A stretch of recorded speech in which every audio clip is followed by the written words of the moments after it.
चलो जी next person. तो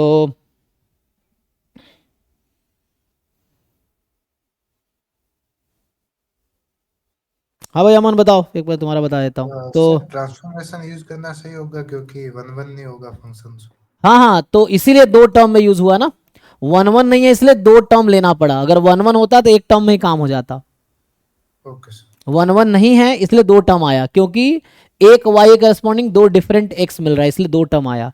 एक वाई करस्पॉन्डिंग तीन डिफरेंट एक्स मिलता तो तीन टर्म आते। सो ये टू ओके सर। टर्म्स में लिखा because it is not one one. अगर वन वन होता तो एक लाइन वाला फॉर्मूला यूज होता जो आप जानते हैं कि एफ वाई ऑफ वाई बराबर F X of X into D X upon D Y. तो ये यूज करने के लिए वन वन होना चाहिए। ठीक है, वन वन नहीं है ओके इसलिए सर। दो पार्ट में हुआ है।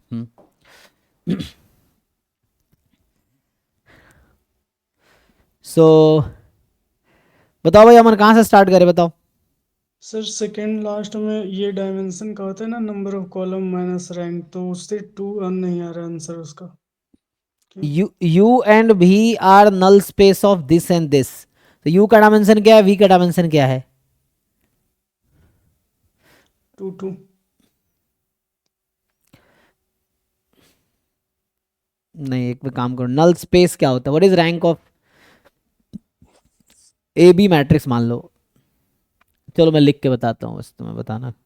तो यू है set of x such that A x is zero. V है set of x such that B x is zero.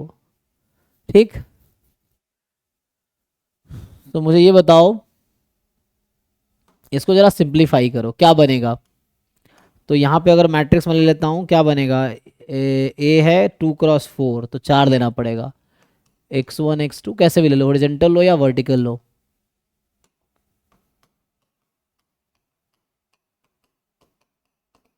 Multiply करो, कितने इक्वेशन बनेंगे? दो।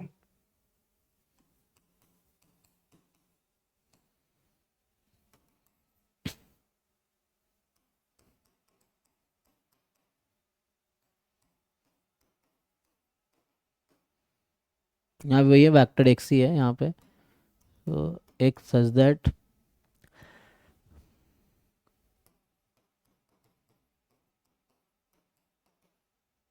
इसको ठीक से सॉल्व करो। यू में सॉल्व करोगे तो क्या बनेगा, what is U. So U यहाँ से बन के आएगा x one plus x two zero है।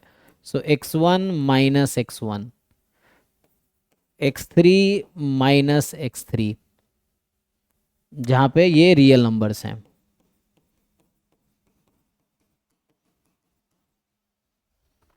वी को ठीक से सॉल्व करो, इन दोनों इक्वेशन को सॉल्व करके बताओ क्या आएगा सिंप्लीफाई होने के बाद वी वाले में। तो अगर इसमें इसको घटा दूं मैं, तो बनेगा x one plus x two plus x three बराबर ज़ीरो। सिंप्लीफाई करके बताओ क्या दो कंडीशन आएगा, दो टू कंडीशंस तो रिड्यूस हो जाएंगी ना।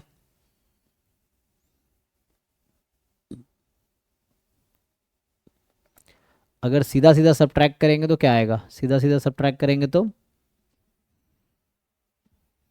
यहाँ से कई सारे ऑप्शंस हैं। सीधा। चलो एक काम करता हूँ, छोड़ो। कई सारे, तुम्हें क्या चाहिए, तुम्हें डायमेंशन चाहिए, अटेम्प्ट करो। जैसे क्या है यहाँ पे, dimension of u plus V बराबर क्या फॉर्मूला होता है, dimension of u plus dimension of v minus dimension of u intersection v। तो एक काम करते हैं कि बेटर है ये सब निकालने के बजाय हम सीधा सीधा आते हैं इंटरसेक्शन पे। सो मुझे बताओ u इंटरसेक्शन v क्या आएगा, x one x two x three x four such that यहाँ x two is equal to, चारों इक्वेशन एक साथ लिख दो। तो x two is equal to x one, या मैं ऐसे समझाऊं मैट्रिक्स के फॉर्म में। चलो वन बाई वन पूछता हूँ, पहले बताओ डायमेंशन ऑफ यू क्या आएगा, टू सर। डायमेंशन ऑफ है ना। सो रैंक ए मैट्रिक्स की टू है, और rank plus nullity number of column, चार कॉलम है तो नलिटी टू आ गई, ये आ गया। अब जैसे यू इंटरसेक्शन वी लिखूंगा तो क्या होगा, तो मैं उसको मैट्रिक्स फॉर्म में लिख देता हूँ, मुझे आसान मैट्रिक्स फॉर्म में लिखने से समझ आ रहा है, मतलब इसी फॉर्म में लिख देता हूँ। ठीक है, तो होगा क्या,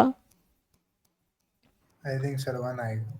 है ना। तो देखते हैं, तो यहाँ से वन वन जीरो जीरो 0011 1232 0121।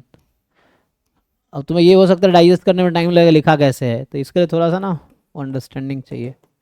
ये है ax is equal to 0 and bx is equal to 0। ये दो इक्वेशन यहाँ हैं, दो इक्वेशन यहाँ हैं, तो इन चारों इक्वेशन को एक साथ लिख दिया और एक साथ लिख के मैट्रिक्स बना सकते हैं। अगर चार इक्वेशन मेरे पास है तो चार इक्वेशन से every system of equation can be written as a matrix equation.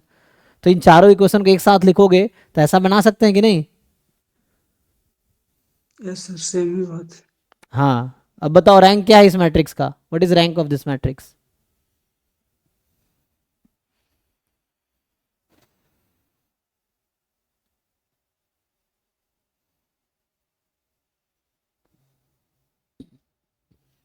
अगर थर्ड रो में फर्स्ट रो घटाऊंगा ये जीरो हो जाएगा, ठीक है, और इसमें ये घटाएंगे ये जीरो हो जाएगा। चेक करो सिंप्लीफाई करके ठीक से।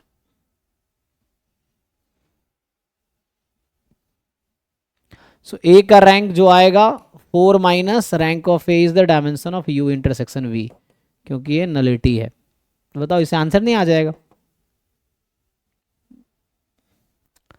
आएगा? तुम्हारा डाउट कहाँ था बताओ, सोचो कि डाउट कहाँ आ रहा है। ये तुम निकाल सकते थे, ये भी निकाल सकते, क्या तुम ये नहीं निकाल सकते थे? डाउट तुम्हारा ये था तुम्हें फॉर्मूला याद नहीं था, या तुम लगाए नहीं, याद होगा तो कर पाओगे आगे? यस तो करो। एक बार मेरा वाला डाउट थे। रुक जाओ, तो अभी नेक्स्ट पर्सन पे चलते हैं वन बाय वन। तो हाँ जी भाई मिलन, आप बताओ क्या इसमें डाउट है जो आपने भेजा है ग्रुप में? सर इसमें टी तो गामा एंड थीटा फॉलो कर रहा है, पर उसके बाद क्या प्रोसेस करना है वो थोड़ा। टी क्यूब क्या फॉलो करेगा?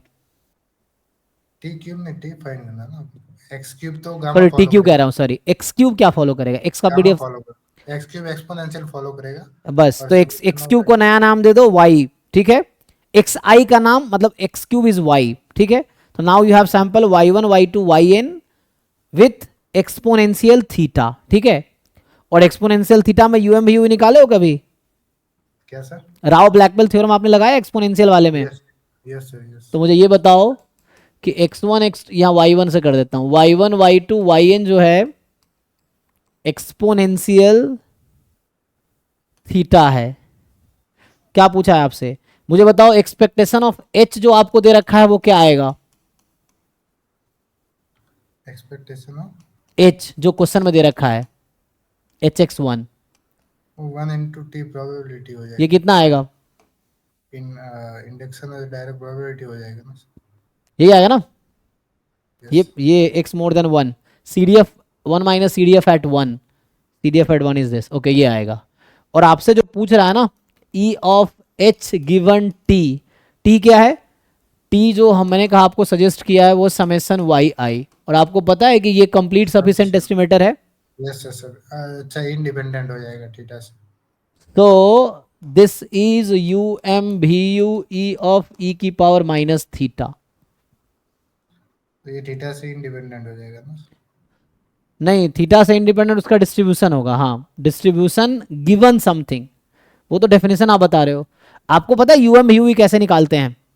यस सर, जब कंप्लीट एंड सफिशिएंट एस्टिमेटर होता है तो ये कंप्लीट unbiased सफिशिएंट एस्टिमेटर है और ये अनबायस्ड है। राव ब्लैकबेल थ्योरम का स्टेटमेंट याद है आपको? राव ब्लैकबेलाइजेशन प्रोसेस याद है? Yes, sir, when x1 xn is sufficient and complete, then any n-based estimator of sufficient estimate. हाँ, वो तो लेमन सेफी है, ये एक्चुअली राव ब्लैकबेल का स्टेटमेंट है, ये यूएम वी है। अब आपको पूछना चाह रहा हूँ यूएम वी कैसे निकालते हैं इसका। तो अच्छा, इसका प्रोसेस आप जानना चाह रहे हो ना? तो Yes, ये sir, उसके थ्रू आएगा, ये प्रूफ आ जाएगा इसमें तो थोड़ा। सर इसमें ये भी दिक्कत आ रहा है कि x1 इधर ग्रेटर देन 1 होगा या ग्रेटर देन k होगा, क्योंकि k ना ना आ रहा है नीचे, ना ना, अच्छा के वहाँ मिक्स कर दिया है, ओ अच्छा अच्छा। इसलिए वो डाउट आ रहा है मैम। हाँ हाँ, नहीं के ही होगा, क्योंकि 1 होगा तो ई की पावर माइनस थीटा आएगा। के को तो कुछ इसने कहा नहीं है क्या है, तो वो के ही हो गया। तो यहाँ अगर के लेंगे तो ई की पावर माइनस के थीटा आ जाएगी, है ना? Yes sir. ये है, बट आ जाएगा, इसका प्रूफ है ये कहीं यहाँ। मुझे लग रहा है कंप्लीट सफिशिएंट एनसीएलडी भी यहाँ यूज होता है। इसका एनसीएलडी एस्टिमेटर क्या बनता है? अगर मैं एक्सपोनेंशियल थीटा है ना, तो यहाँ से ये जो वाई आई एक्सपोनेंशियल थीटा है, अगर मैं थीटा इंटू वाई आई का डिस्ट्रीब्यूशन निकालूंगा तो क्या होगा, ये एक्सपोनेंशियल 1 आ जाएगा। अच्छा, तो एंसिलरी क्या बनेगी, एंसिलरी बनेगी 2 थीटा समेसन वाई आई, लेकिन तो स्टैटिस्टिक ही नहीं है, तो दिस विल हैव डिस्ट्रीब्यूशन,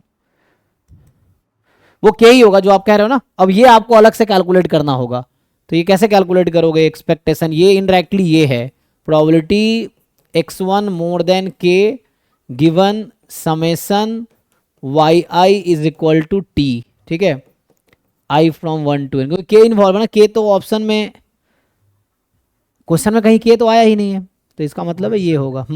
तो k ही होगा। अब इसको सॉल्व कीजिए। Okay sir. दो तरफ t से डिवाइड कर दो। अच्छा अच्छा, यहाँ पे ऐसा होता है। सो मैं एक स्टेप बता देता हूँ। तो इसमें क्या होता है, प्रोबेबिलिटी x1 नहीं y1, अच्छा मैंने तो x1 कर दिया ना, हमने x1 था वो। सो x1 मोर देन 1 क्या आएगा वो निकालना पड़ेगा, ये तो मैंने गेस किया है, ये वो नहीं आएगा, ये y1 मोर देन 1 ये आएगा, ये y1 मोर देन 1 आएगा। x1 मोर देन 1 क्या आएगा, ये निकालना पड़ेगा आपको। 1 से इन्फिनिटी, जो x का PDF दिया था ना, अच्छा हाँ सर, 3x वो जो मैंने लिखा था वो गलती से वो y1 मोर देन 1 है जो मैंने लिखा था, ये है। तो मतलब एनीवे उसकी हालांकि बहुत ज़्यादा ज़रूरत है नहीं मुझे, हमें ये कैलकुलेट करना है ना। h था तो यहाँ x1 मोर देन 1 है, तो x1 को पहले y1 में ले आओ, और यहाँ पे तो x1 क्यूब था yi जो था, तो यहाँ पे हो जाएगा x1 अपॉन समेसन, या गिवन कर दूँ, गिवन कर देंगे तो दो तरह डिवाइड कर देते हैं। तो summation x I cube I from 1 to n, ये मोर देन आ जाएगा k अपॉन टी, क्योंकि गिवन है ना।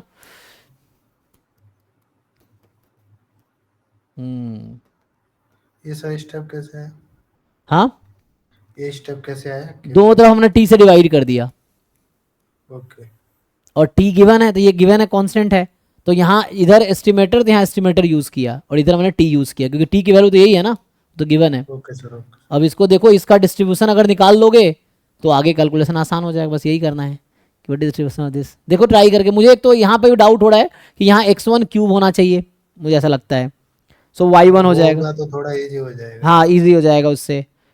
लेकिन मुझे ये बताओ, x1 क्यूब मोर देन 1 क्या इक्विवेलेंट नहीं x1 मोर देन 1 के, होगा कि नहीं? रेंज से हमारा दो तरफ 1/3 तो है, वही बात है, ठीक है, सेम ही आएगा, जो मैं कह रहा था ना वो सही है, जो पहले किया वो भी ओके है। x1 मोर देन 1 तो ये सेम ही रहेगा, k में डिफरेंस आएगा, 1 में डिफरेंस नहीं आएगा, ठीक है ना। अच्छा 1 में कोई दिक्कत नहीं आएगी, k में दिक्कत आएगी, 1 में दिक्कत नहीं आएगी। तो मुझे लगा क्वेश्चन में थोड़ा सा मॉडिफिकेशन चाहिए, लेकिन अपने हिसाब से ट्राई करो, थोड़ा हिंट तो मिल ही गया, करके देखो, नहीं तो फिर पूछो, डेली डाउट क्लास होती है तो।